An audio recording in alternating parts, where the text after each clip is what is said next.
I attribute these accidents to a lack of proper driver training. So you have to ask, who is the instructors that are teaching these drivers?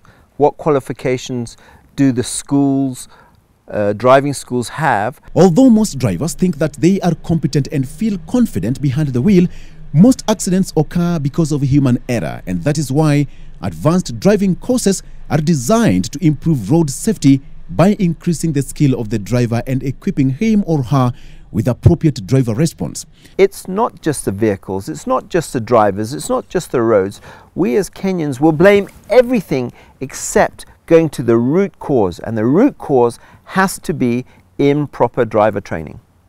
And for that matter, I went to the track where Glenn Edmonds trains drivers to advance their skills in Rongai.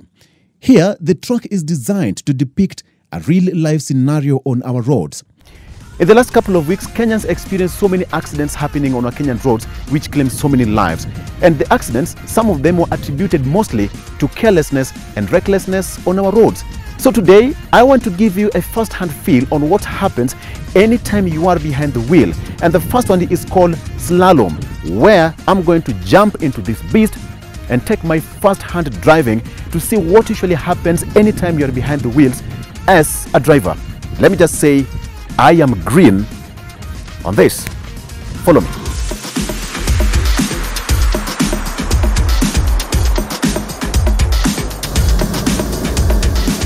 This is called slalom. It is meant to gauge and understand the vehicle dynamic and point of balance. Then it was my time to try it out. Success. But this is just but a fraction of what happens here. Drivers are pushed to test their limits in driving and enhance their techniques and skills. There are more driving-related deaths in this country than there are with gun crime. I can't even get a license for a gun. But you can get a license for a vehicle, and that vehicle is a deadly killing instrument. Glenn says that most drivers on the Kenyan roads are half-baked, and that makes them more incompetent to handle any form of emergency. If their initial driver training was incorrect, that's all they've got to base. So they will be doing maneuvers that they may have never done before, expecting the car to behave a certain way. Here, drivers are taught how to do off-roading, how to let your 4x4 ascend and descend a steep hill, wade through a muddy terrain, and do so much more.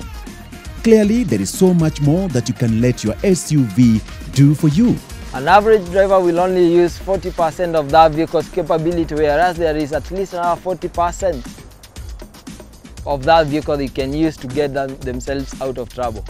But what exactly would you do if you are caught in a carjacking situation?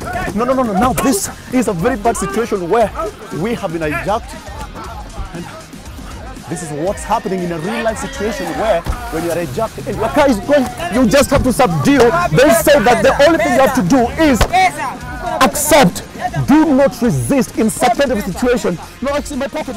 When you are attacked like that, you don't need to panic. You have to just be yourself, relaxed.